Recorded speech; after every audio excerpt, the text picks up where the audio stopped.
Say yes to new beginnings. Yes. Say yes to new standards of excellence. Yes. Say yes to engaging reportage with a difference. Yes. Introducing Yes International Magazine.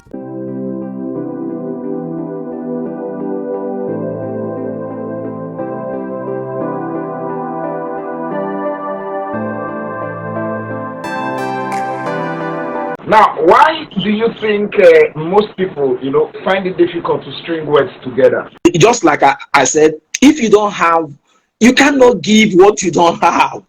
You give from the fountain of what you have. It springs forth from you.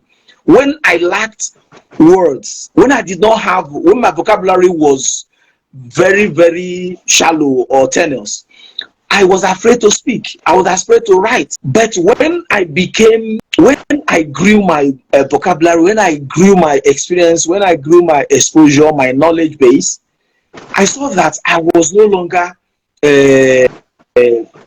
afraid or confused when somebody calls me out to say something or to write. If you don't have what to write on, you will be afraid, and fear paralyzes people. Once you are afraid, you are mentally frozen. If you are standing before in a crowd, you are frozen. You can't even think. Everything you know will disappear. The same thing, if you don't have enough words, you are afraid that if you write, people will laugh at you. People will, if you speak, they will laugh at you. They will say you are speaking bad English, or you don't know what you are speaking. But when you have solidified yourself by having a very big base, which is you have read so much. Now, when I say novel reading, I'm not saying you should not read other books, because so that people don't misunderstand me. I'm saying that is, for me, the primary one. Then you can read biographies, you can read magazines, you can read all this digest or that digest newspapers, so that you have a robust and a well-rounded experience. I'm not saying just read novels, but please make sure you read novels and then read other books.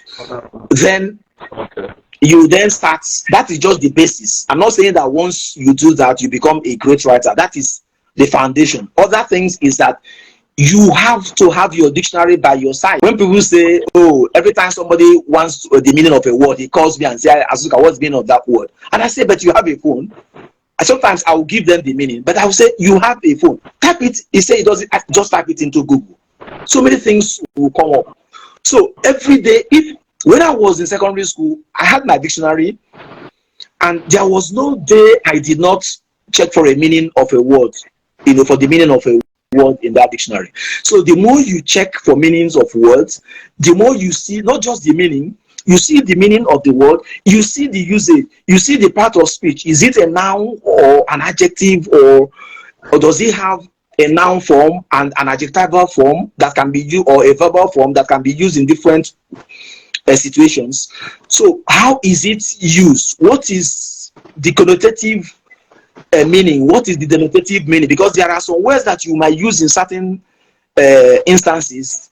People will feel horrified because the word is not just what you see. It has other underground below the scene meaning. So when you have the dictionary and you check your words, check for the meanings, you see other examples. You see how people use them. Then you watch the TV, listen to the radio.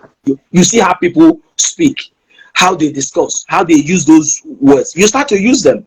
You write them. So your confidence will build, and you stop being afraid. Okay. Now, there are some people who speak bad English with so much confidence. They maybe I don't know, but sometimes the people what they're saying is fraught with mistakes. But you see them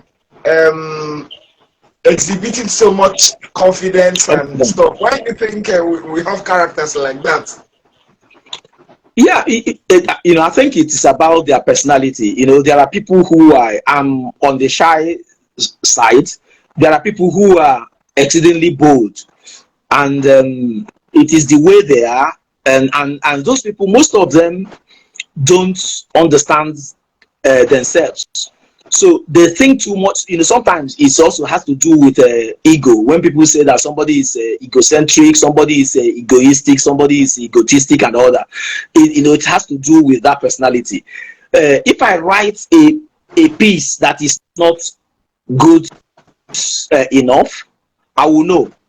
If I deliver a speech or anything that is not good enough, I know, because I judge myself. I read what I write. I know what I do. But there are people who don't even bother. Now, if you have that, you continue to work. For example, I wrote my first novel in 1988 when I finished my secondary school level, and I was about to go into the university. But I was not confident to publish it until 2012. That was about, I think it was about 22 years. Yeah, 22 years in the making. I have published other books, but I was concerned that every time I read Things Fall Apart, Arrow of God, Ngugi Wathiongo's Weep Not Child, Petals of Blood, and all that, or Weep Not Child, and all that. I was feeling that my book was not good enough.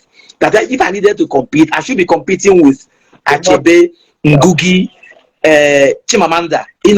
So I will keep it again.